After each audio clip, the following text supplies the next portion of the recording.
আজকে দুটি উপনির্বাচন অনুষ্ঠিত হলো এবং আপনার পাশাপাশি বলা চলে সেই দুটি উপনির্বাচন কেমন দেখেছেন, যেখানে দিনভরই আসলে নানান অভিযোগ ছিল।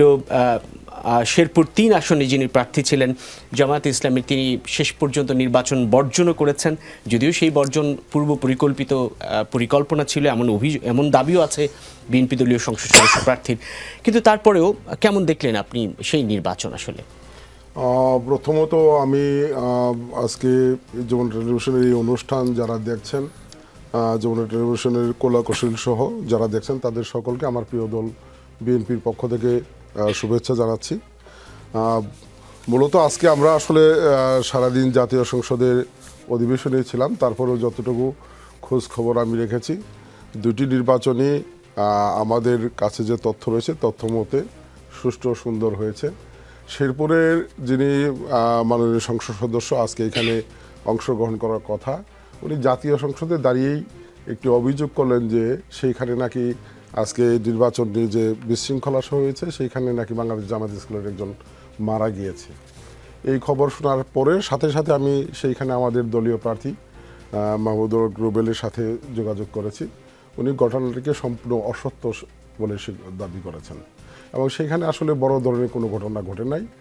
মূলত আমরা যে কথাটি বলতে চাই যে এই নির্বাচনটি আমরা দীর্ঘ 17 বছর সংগ্রামের পরে একটি সুষ্ঠু অবাধ নির্বাচনের মধ্য দিয়ে বিএনপি আজকে রাষ্ট্রীয় ক্ষমতায় অধিষ্ঠিত। শেরপুরের যে আসনটি, এই আসনটি যদি আমরা বিশ্লেষণ করি, দেখা যাবে যে 1991 সাল থেকে এই আসনটি প্রতিবার বিএনপির প্রতিনিধি যিনি তিনি নির্বাচিত হয়ে এসেছেন এবং আজকে সেইখানে আমাদের যিনি বিএনপি প্রার্থী, উনি 2001 সালের জাতীয় সংসদেও ছিলেন। উনি 1991 সালে ওনার বাবা জাতীয় সংসদ সদস্য ছিলেন। একটি দুর্ঘটনায় মারা যাওয়ার পরেও সেইখানে উপনির্বাচনে উনি নির্বাচিত হয়েছিলেন।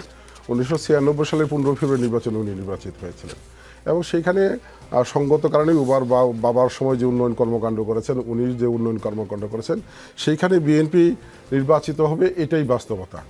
আজকে যে বিষয়টি আমরা দেখেছি যে দুঃখজনকভাবে ওনারা একটি প্রেস ব্রিফিং করে নির্বাচন বর্জন করেছেন। আমাদের বিএনপির প্রার্থী কিন্তু এটা আগেই দাবি করেছেন যে ওনারা এরকম একটি পরিকল্পনা হাতে নিয়েছেন নির্বাচনটিকে প্রশ্নবিদ্ধ করার জন্য। তো সেইখানে আসলে আমাদের জানা মতে, আমার কাছে জানা মতে এখন তথ্য মতো সেইখানে কোনো বড় ধরনের কোনো বিশৃঙ্খলা হয় নাই, সুষ্ঠু নির্বাচন হয়েছে। ওনারা পরাজয় নিশ্চিত জেনেই সেই নির্বাচনটি বর্জন করেছেন। বিরোধী দলের রাজনীতি শুধু বিরোধিতা করা নয়, বিরোধী দলের রাজনীতি প্রকৃত সত্যটিকে তুলে ধরা জনগণের সামনে এবং প্রকৃত সত্য তুলে ধরলে সরকারি দলও সঠিক পথে চলার সুযোগ পাবে।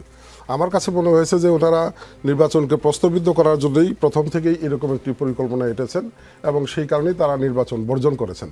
আজকে দুইটি নির্বাচন, এটি আসলে বিএনপির ক্ষমতা গ্রহণের ক্ষেত্রে গুরুত্ব বহন করে না। অলরেডি বিএনপি সংখ্যাগরিষ্ঠ আসন পেয়ে নির্বাচিত হয়ে সরকার গঠন করেছে। কাজে এই দুটি নির্বাচন প্রভাবিত করার মতো বিএনপির কোনো পরিকল্পনা পদক্ষেপ নাই এবং বিএনপি সেই পথে যায় নাই। আমরা দাবি করি যে নির্বাচনটি সুষ্ঠু হয়েছে, জনগণের ভোটে নির্বাচিত হয়েছে।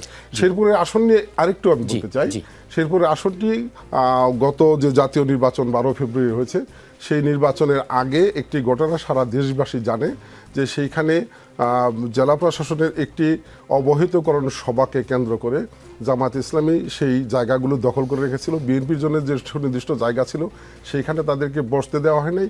পরবর্তী সময় জেলা প্রশাসন আলাদা করে তাদের বসার সুযোগ করে দেয়।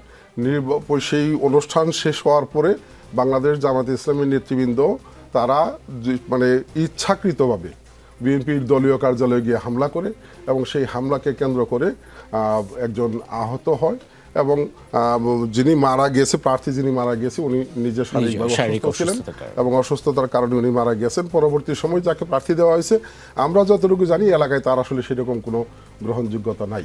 কাজে আমরা সব মিলে বলবো যে একটি সুষ্ঠু নির্বাচনের মধ্যে দিয়ে বিএনপি নির্বাচিত হয়েছে। এই নির্বাচন প্রভাবিত করার মতো বিএনপির কোনো যৌক্তিক কারণ নেই।